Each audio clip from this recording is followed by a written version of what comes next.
Hello students, welcome to RHchemistry. So in today's video we are going to discuss about exemplar problems D and F block elements. So ನಾನು already community ಪೋಸ್ಟಲ್ಲಿ ಒಂದು ಕ್ವಶನನ್ನು ಹಾಕಿದೆ.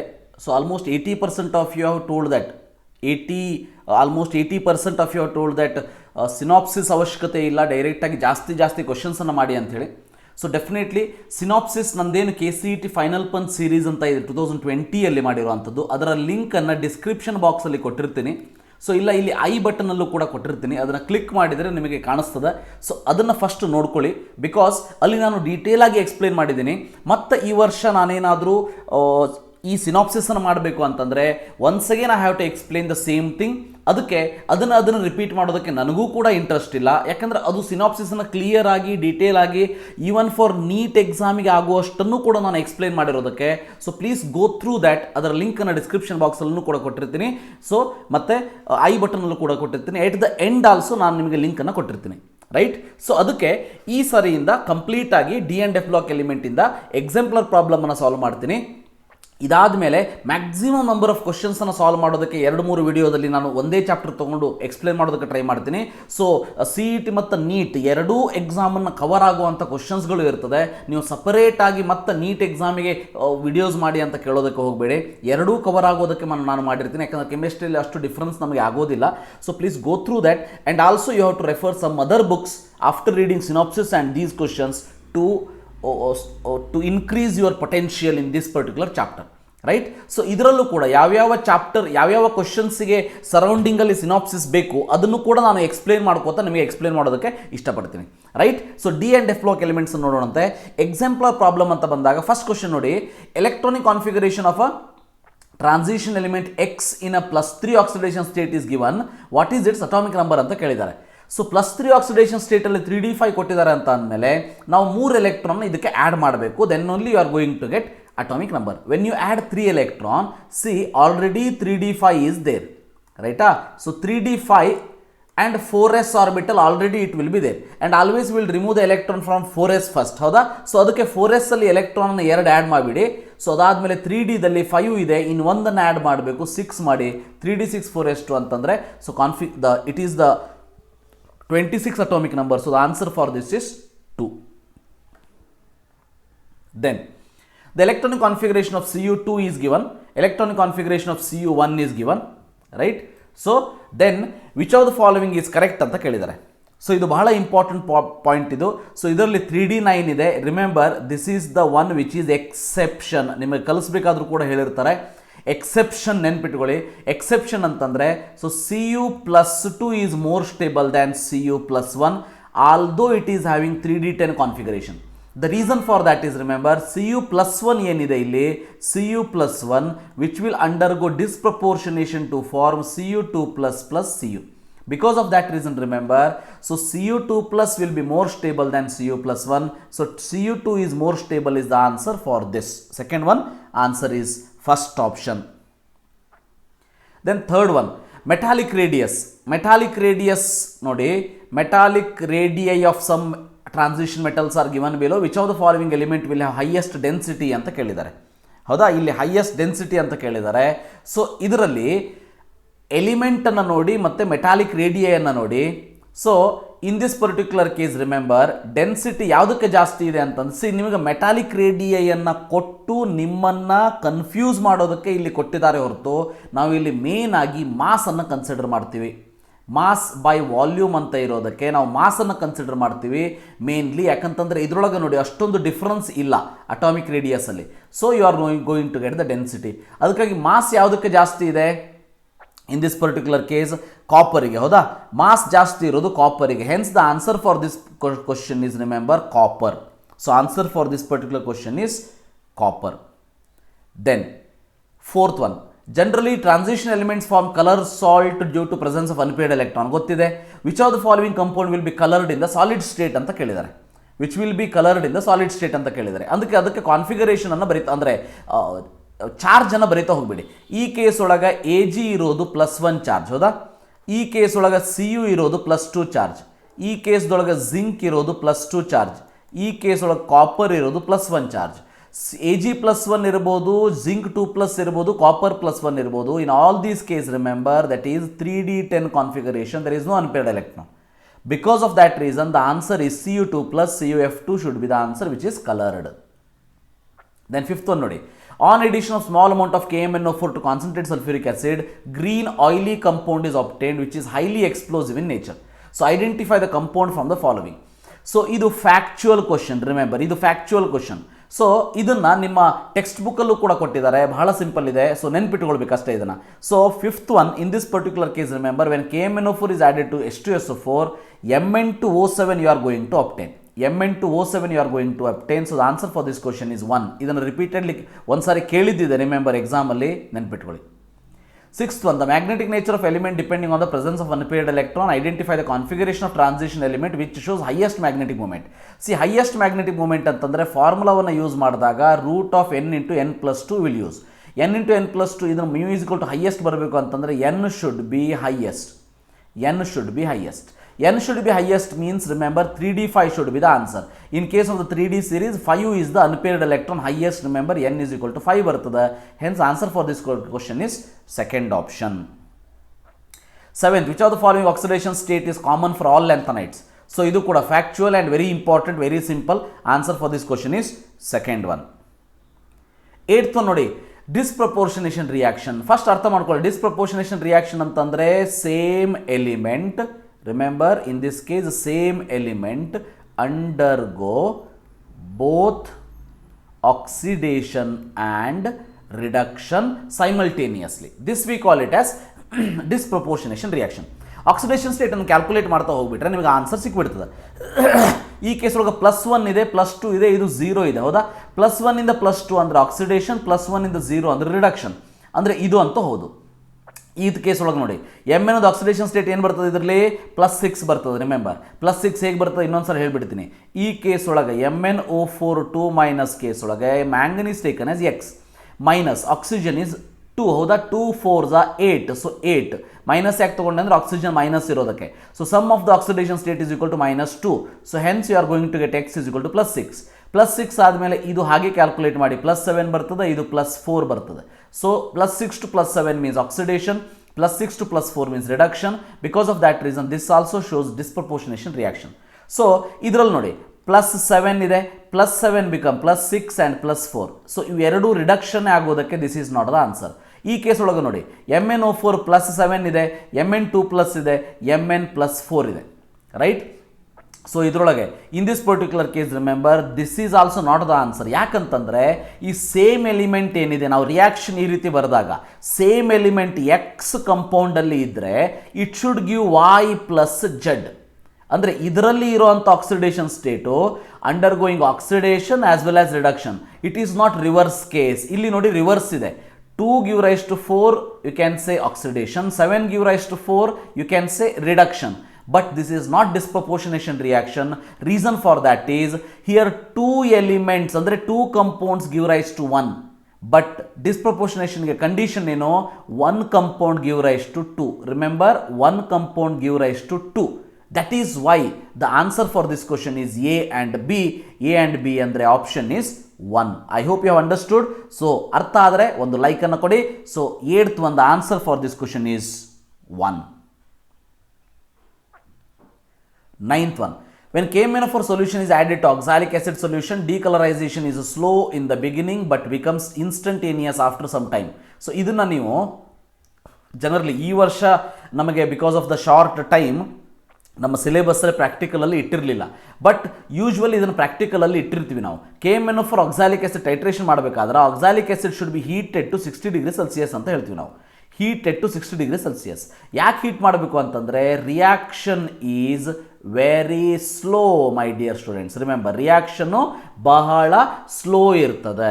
ಅದು fast ಮಾಡೋದಕ್ಕೆ ನಾವು heat ಮಾಡ್ತೀವಿ. ಸೊ ಇದರಲ್ಲಿ ಇನ್ನೊಂದು ವೇ ಇಲ್ಲಿ ನಾವು ಹೀಟಿಂಗನ್ನು ಮೆನ್ಷನ್ ಮಾಡಿಲ್ಲ, ಅದನ್ನು ಬಿಟ್ಬಿಡಿ.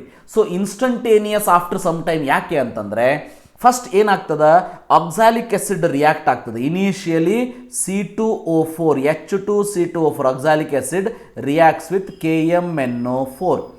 This will form, remember, Mn ಇಲ್ಲಿ ಪ್ಲಸ್ H2SO4ನ ಹಾಕಿರ್ತೀವಿ, ಎಸಿಡನ್ನು. ಸೊ MnSO4 ಫಾರ್ಮ್ ಆಗ್ತದೆ. MnSO4 ಅಂದರೆ Mn2+ ಫಾರ್ಮ್ ಆಗ್ತದೆ. ಇನಿಷಿಯಲಿ Mn2+ ಏನು ಫಾರ್ಮ್ ಆಗಿರ್ತದೆ, that act as a catalyst in the reaction. So such catalyst or the such substance which is obtained as a product in the reaction itself act as a catalyst. Such we will call it as autocatalyst. Remember, ಅದನ್ನು ನಾವು autocatalyst ಅಂತ ಕರಿತೀವಿ. ಅದಕ್ಕೆ answer for this question is fourth one, very important. Remember, NEET ಲೆವೆಲ್ಗೆ ಕೇಳುವಂಥ chances ಇರ್ತದೆ, ನೆನ್ಪಿಟ್ಕೊಳ್ಳಿ. 10th, there are 14 elements in the actinide series. Which of the element does not belongs to this series ಅಂತ ಕೇಳ್ತಾರೆ. Which of the element does not belongs to this series? So uranium correct, neptunium correct, fermium correct, but TM ಏನಿದೆ, so this is the one which belongs to lanthanides. Remember, which belongs to lanthanides. Hence the answer for this question is 3.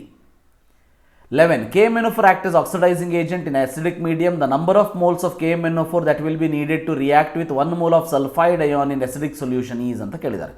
ಹೌದಾ? ಇಂಥ question ಬಂದಾಗ ನಾವು ರಿಯಾಕ್ಷನನ್ನು ಬರೆದ್ರೆ ಮಾತ್ರ ಅರ್ಥ ಆಗ್ತದೆ ಹೊರತು ಸುಮ್ಮನೆ ಹೇಳೋದಕ್ಕೆ ಬರೋದಿಲ್ಲ. For that reason first will write the reaction. So MnO4 minus when it react with sulfide ion in presence of acid give rise to Mn2 plus S, right? Sulfur convert ಆಗ್ತದೆ, plus H2O you are going to get. In this particular case ಇದನ್ನು balance ಮಾಡೋದಕ್ಕೆ ಹೋದಾಗ ಇದರಲ್ಲಿ oxidation ನೋಡಿ +7 ಇದೆ, ಹೌದಾ? So ಇದರಲ್ಲಿ oxidation 2 ಇದೆ, ಅಂದರೆ Mn ಆಕ್ಸಿಡೇಷನ್ ಸ್ಟೇಟ್ ಎಷ್ಟು ಚೇಂಜ್ ಆಯ್ತು ಇಲ್ಲಿ? ಸೊ 7 to 2 ಅಂತಂದರೆ so 5 units. So sulphur 2 minus ಇದೆ, ಇಲ್ಲಿ S 0 ಇದೆ, ಅಂದರೆ 2 units. So sulphur is equal to 2 units, ಹೌದಾ? ಅಂದರೆ 2 ಅನ್ನು Mnಗೆ ಮಲ್ಟಿಪ್ಲೈ ಮಾಡಿ, 5 ಅನ್ನು ಸಲ್ಫರಿಗೆ ಮಲ್ಟಿಪ್ಲೈ ಮಾಡಿ. So that 5 S2 minus Mn ಇರೋದು 2 ಆಗ್ತದೆ, ಇಲ್ಲೂ ಕೂಡ ಇದು 2 ಆಗ್ತದೆ, ಇದು 5 ಆಗ್ತದೆ. ಸೊ ದೆನ್ ಹೈಡ್ರೋಜನ್ ಮತ್ತು ಆಕ್ಸಿಜನ್ನ ಬ್ಯಾಲೆನ್ಸ್ ಮಾಡೋದಕ್ಕೆ ಹೋದಾಗ 4 to the 8 oxygen and here it we required 8 H2O and 16 H+ ಆಗ್ತದೆ. ಸೊ ಅಂದರೆ ಇಲ್ಲಿ ಇಷ್ಟು ನೆನ್ಪಿಟ್ಕೊಳ್ಳಿ, 2 MnO4 require for the reaction of 5 S2 minus ion. 1 mole of sulphide ion ಅಂತ ಕೇಳಿದ್ದಾರೆ. ಹಾಗಾದ್ರೆ 1 ಮೋಲ್ ಆಫ್ ಸಲ್ಫೈಡ್ ಅಯಾನಿಗೆ ಎಷ್ಟು, ಹೌದಾ? ಸೊ ಎಷ್ಟು ಅಂತ ಬಂದ, ಎಷ್ಟು ಅಂತ ಕ್ವಶನ್ ಮಾರ್ಕ್ ಇದು, ಎಷ್ಟು ಅಂತ ಬಂದಾಗ ಸೊ 2 divided by 5 ಅಂತ ಬಂತು, ಹೌದಾ? Answer is 2/5. So the answer for this question is 1, that is 2/5 is the answer. Remember that. Then 12th question, which one of the following is amphoteric oxide? Important, CET ಒಂದ್ಸಲ ಕೇಳಿದ್ದಿದೆ. So remember Mn2O7. See, one thing you remember, one synopsis part here. So higher the oxidation state, remember higher oxidation state, oxides are, remember oxides are acidic. Lower oxidation state, oxides are basic. Intermediate oxidation state, oxides are amphoteric. So ನೆನ್ಪಿಟ್ಕೊಳ್ಳಿ. So ಆ ರೀತಿ ನೋಡ್ತಾ ಹೋದಾಗ ಇದು +7 ಇದೆ, so acidic A ಅಂತ ಬರೀತೀನಿ. CrO3 +6 ಇದೆ, ಆಸಿಡಿಕ್. Cr2O3 +3 ಇದೆ, ಇಂಟರ್ಮೀಡಿಯೇಟ್ ಬರ್ತದೆ, ಆಂಫೋಟೆರಿಕ್, AM ಅಂತ ಬರೀತೀನಿ. CrO ನೋಡಿ, CrO +2 ಇದೆ, ಬೇಸಿಕ್ ಬರ್ತದೆ, B ಅಂತ ಬರೀತೀನಿ. V2O5 is an exception. ನೆನ್ಪಿಟ್ಕೊಳ್ಳಿ, V2O5 is an exception where V2O5 has +5 oxidation state. In spite of having +5 oxidation state, the nature of this is amphoteric. So the answer for this question is V2O5 and Cr2O3. So option is 1. So idu confuse aguvanta question. Remember, ನೆನ್ಪಿಟ್ಕೊಳ್ಳಿ, option is 1.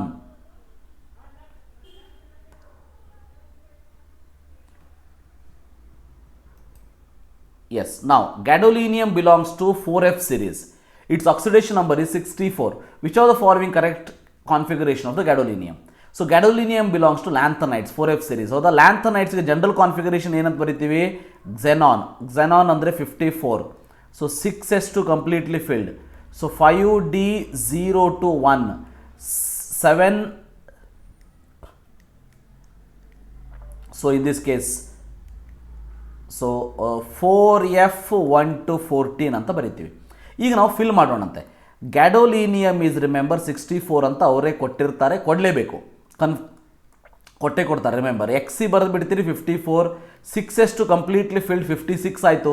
ಇನ್ನು ಉಳಿದಿರೋದು 5D and 4F. ಇದನ್ನು ಯಾಕೆ ಹೇಳ್ತಾ ಇದ್ದೀನಿ ಅಂತಂದರೆ ಇದನ್ನು by heart ಮಾಡೋ ಅವಶ್ಯಕತೆ ಇಲ್ಲ, ಇದನ್ನು ಲಾಜಿಕಲಿ ಫಿಲ್ ಮಾಡೋ ಅಂಥದ್ದು ಇದು ಗೊತ್ತಿರಲಿ. ಸೊ ಈಗ ನೋಡಿ 54 + 2 ಅಂದರೆ 56 ಆಯಿತು. 56 64 ಅಂತಂದರೆ ವಿ ನೀಡ್ ರಿಮೇನಿಂಗ್ 8 ಎಲೆಕ್ಟ್ರಾನ್ಸ್.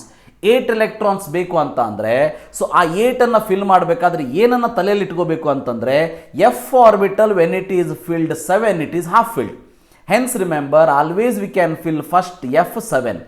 ಉಳಿದಿರೋದು ಒಂದು ಎಲೆಕ್ಟ್ರಾನ್ನ ಇಲ್ಲಿ ಆ್ಯಡ್ ಮಾಡಿ. Don't put 5D0 4F8 wrong ಆಗ್ತದೆ. ಸೊ 5D1 ಫಿಲ್ ಮಾಡ್ತೀವಿ, ಇಲ್ಲಿ ಪ್ಲಸ್ ಇಲ್ಲಿ 7 ಫಿಲ್ ಮಾಡ್ತೀವಿ, 4F7 ಫಿಲ್ ಮಾಡ್ತೀವಿ. So this should be the configuration of gadolinium. So hence because of that reason the answer for this question is first one, xenon 4F7 5D1 6S2. Remember that. Next, interstitial compounds are formed when small atoms are trapped inside the crystal lattice. Which of the following is not the property of interstitial compound? Even for JEE exam ಅನ್ನು ಕೂಡ ಇದನ್ನು ಕೇಳಿದ್ರು, ಅದಕ್ಕೆ ಹೇಳ್ತಾ ಇದ್ದೀನಿ exemplar ಕ್ವಶನ್ನನ್ನು must and should practice ಮಾಡ್ಕೊಳ್ಳಿ, ಓದ್ಕೊಂಡು ಹೋಗಿ. ಯಾಕಂತಂದರೆ ಸೊ ಒಂದಷ್ಟು ಕ್ವಶನ್ಸ್ಗಳನ್ನು ಎಕ್ಸಾಂಪ್ಲಾರಿಂದ ಡೈರೆಕ್ಟಾಗಿ ಕೇಳೋವಂಥ ಚಾನ್ಸಸ್ ಇರ್ತದೆ, ಗೊತ್ತಿರಲಿ. ಈಗ ಇಂಟರ್ಸ್ಟಿಷಿಯಲ್ ಕಂಪೌಂಡ್ ನೋಡಿ, they have high melting point ನಮ್ಗೆ ಗೊತ್ತಿದೆ, ದೇ ಆರ್ ವೆರಿ ಹಾರ್ಡ್ ಗೊತ್ತಿದೆ, ದೇ ರಿಟೇನ್ ಮೆಟಾಲಿಕ್ ಕಂಡಕ್ಟಿವಿಟಿ ಗೊತ್ತಿದೆ, they are chemically very reactive ಅಂತಾರೆ. ರಿಮೆಂಬರ್ ಆ್ಯಕ್ಚುಲಿ ಕೆಮಿಕಲಿ ಇನರ್ಟ್ ಇದು. So the answer for this question is 14th. Now magnetic moment is associated with its spin angular momentum and orbital angular momentum. Spin only magnetic moment ಅಂತ ನಾವು ಕರಿತೀವಿ, that is mu is equal to root of n into n plus 2 Bohr magneton. So Cr3+ ಅನ್ನೋದು ಕೇಳಿದ್ದಾರೆ. Chromium configuration ಏನು 3D5 4S1. Cr3+ ಅಂತ ಮಾಡಿದಾಗ ಏನಾಗ್ತದೆ, 3 electron ತೆಗಿಬೇಕು, 3 ಎಲೆಕ್ಟ್ರಾನ್ ತೆಗೆದ 3D3 ಉಳಿತು. 3D3 ಅಂದರೆ n is equal to 3 ಬಂತು. So n is equal to 3 ಅಂತಂದರೆ 3 into 3 plus 2. So answer for this question is 3.87. Answer for this is second option. 16th ನೋಡಿ. So KMnO4 acts as an oxidizing agent in alkaline medium. When alkaline KMnO4 is treated with Ki, iodide ion oxidized to. Very important ಇದು. ಯಾಕಂತಂದರೆ acidic KMnO4 reacts with Ki to form I2. Very important. I2 ಬರ್ತದೆ. But ಇದೇ ನಾನು alkaline ತೊಗೊಂಡ್ರೆ KI ಜೊತೆ react ಆಗಿ the answer for this is third one, IO3- ಬರ್ತದೆ, ಗೊತ್ತಿರಲಿ IO3- ಬರ್ತದೆ. Very important. 17 which one of the following statement is not correct. ನೋಡ್ತಾ ಹೋಗಿ. Copper liberates hydrogen from acids ಅಂತ ಇದೆ, ಕರೆಕ್ಟಾ? So copper does not liberate hydrogen from acid, ಯಾಕಂದರೆ copper is present below the electrochemical series, ಹೈಡ್ರೋಜನ್ಗಿಂತ ಕೆಳಗಿದೆ. So having positive reduction potential. Because of that reason definitely answer for this is 1. So in higher oxidation state manganese forms stable compound with oxygen and fluorine, correct. Mn3+ and CO3+ are oxidizing agents in aqueous solution is also correct. Ti2+ Cr2+ are reducing agent is also correct. Remember, andre correct statement, not correct is 1. When acidified K2Cr2O7 is added to SN2+, the SN2+ changes to see potassium dichromate ಜೊತೆ SN2+ ಆದಾಗ this will changes to SN4+. ಯಾಕಂದರೆ ಟಿನ್ನಿಗೆ next higher oxidation state ಇರೋದೇ 4+, 3+ ಇಲ್ಲ ಇದಕ್ಕೆ. So the answer for this question is SN4+. ಯಾಕಂದರೆ ನಮ್ಗೆ ಗೊತ್ತಿದೆ potassium dichromate is a oxidizing agent ಅನ್ನೋದು.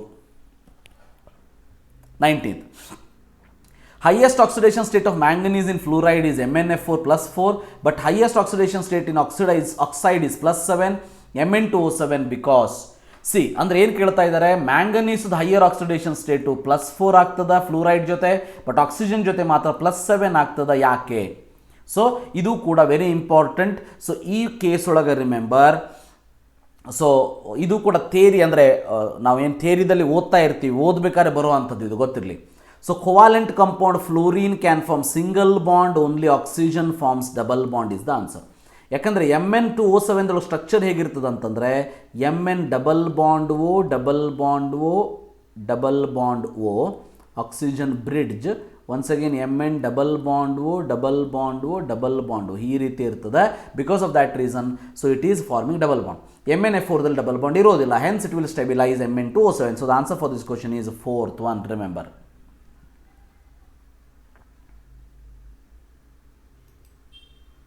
Then, although zirconium belongs to 4D transition series, hafnium belongs to 5D transition series, even then they show similar physical and chemical properties. Why ಅಂತ ಕೇಳಿದ್ದಾರೆ.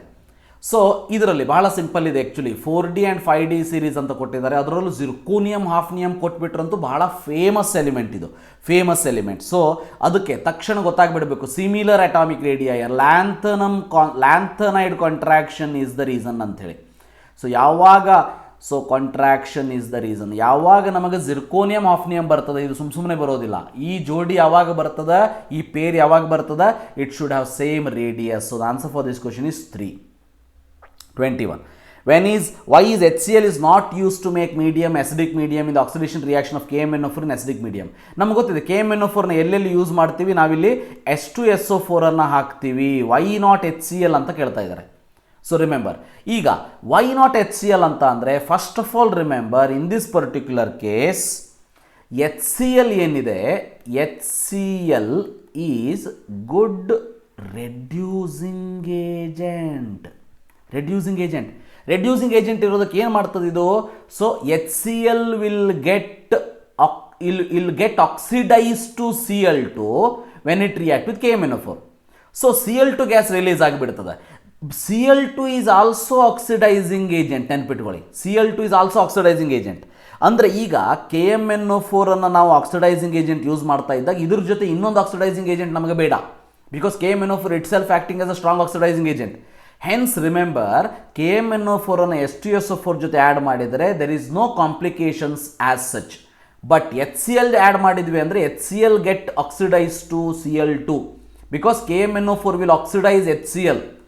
KMnO4 will oxidize HCl to form Cl2, which is also an oxidizing agent.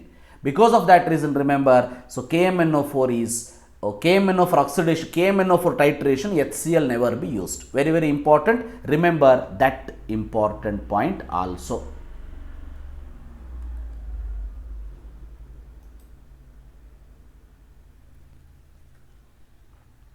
Now, in this particular case, assertion reason type ನೋಡೋಣ ಅಂತ. ಈಗ assertion reason ಟೈಪಲ್ಲಿ ನೋಡಿ, Cu2 plus iodide is not known ಅಂತ ಕೊಟ್ಟಿದ್ದಾರೆ. Cu2 plus oxidises I- to iodine ಅಂತ ಕೊಟ್ಟಿದ್ದಾರೆ, ಹೌದಾ? So in this particular case remember, Cu2 plus iodide is not known, definitely correct.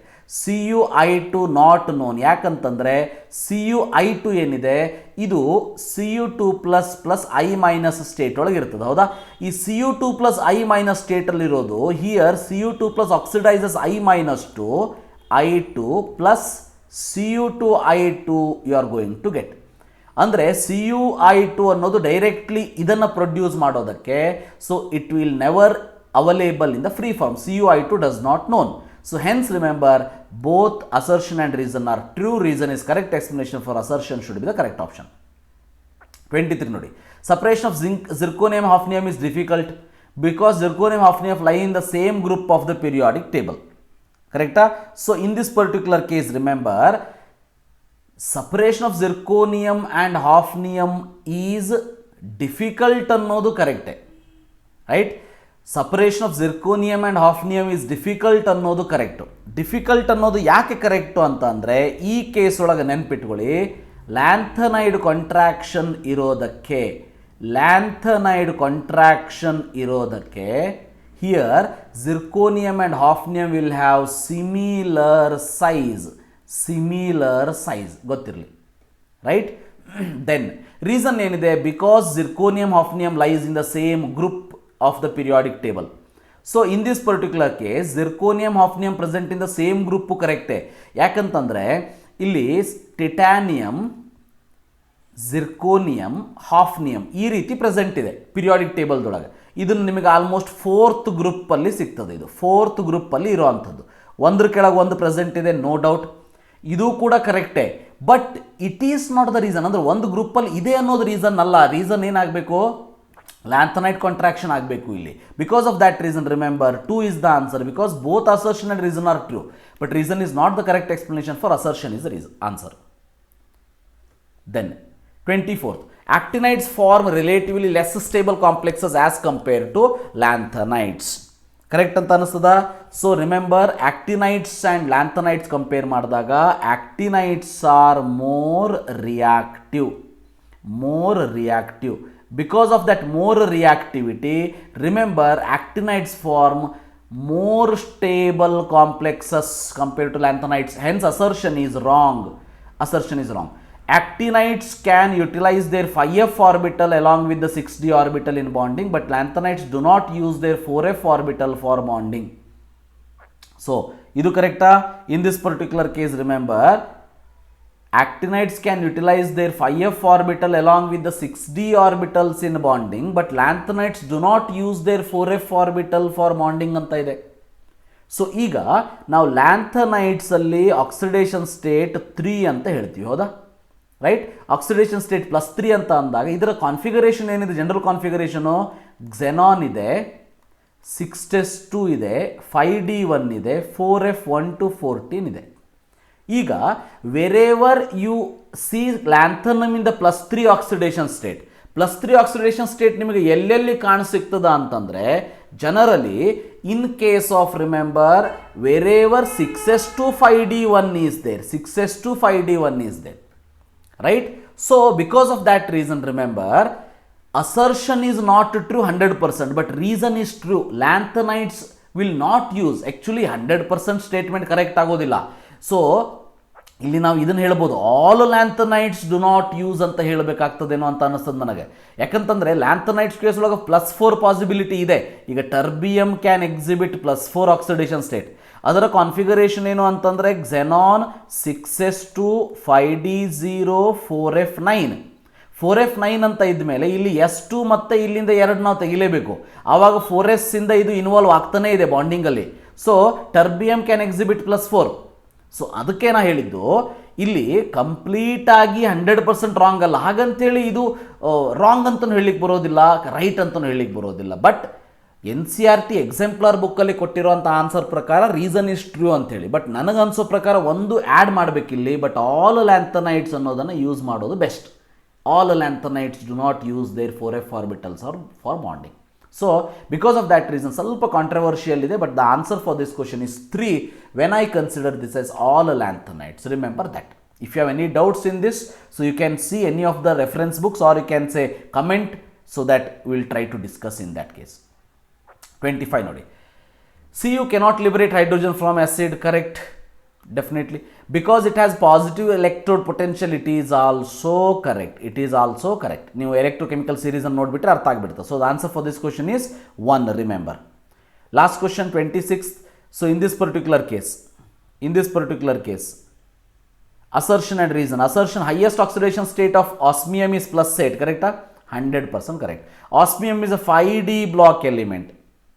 Osmium is a 5d block element, correct? So it is also correct. 5d block element osmium 4d 5d ಕೆಳಗೆ ಬರ್ತದೆ. ಯಾಕಂತಂದರೆ ರುಧೇನಿಯಮ್ ಬರ್ತದೆ, ಕೆಳಗಡೆ ಆಸ್ಮಿಯಮ್ ಬರ್ತದೆ, ಇಲ್ಲಿ ಮೇಲ್ಗಡೆ Fe ಬರ್ತದೆ. Fe 3d, ಇದು 4d, ಇದು 5dನೇ ಬರ್ತದೆ. ಕರೆಕ್ಟು. ಬಟ್ 5d ಇದೆ ಅನ್ನೋದಕ್ಕೆ +8 ಅಲ್ಲ. Here all those electron involving in the bonding ಅಂತ ಆಗಬೇಕು reason. So this reason is this is correct, but it is not the correct reason for this. Hence the answer for this question is, remember, in this particular case 2. So these are the questions, 26 question I have discussed. ಮುಂದಿನ ವಿಡಿಯೋದಲ್ಲಿ ಮತ್ತೆ ಭೇಟಿ ಆಗೋಣಂತೆ ಇನ್ನೊಂದಷ್ಟು ಜಾಸ್ತಿ ಕ್ವಶನ್ಸ್ಗಳನ್ನ ತಗೊಂಡು. So ಅಲ್ಲಿವರೆಗೂ ಹೀಗೆ ನೋಡ್ತಾ ಇರಿ, ಸಪೋರ್ಟ್ ಮಾಡ್ತಾ ಇರಿ. ನಿಮ್ಮ ಫ್ರೆಂಡ್ಸ್ಗಳು ಕೂಡ ಇದನ್ನು ಶೇರ್ ಮಾಡಿ, ಸಬ್ಸ್ಕ್ರೈಬ್ ಮಾಡೋದಕ್ಕೆ ಹೇಳಿ. ಮತ್ತು ನನ್ನ ಚಾನಲ್ನ ನೀವು ಫಸ್ಟ್ ಟೈಮ್ ನೋಡ್ತಾ ಇದ್ದರೆ ಸಬ್ಸ್ಕ್ರೈಬ್ ಮಾಡಿ ಮತ್ತು ಸಪೋರ್ಟ್ ಮಾಡಿ ಅಂತ ಹೇಳ್ತಾ, thank you, have a nice day.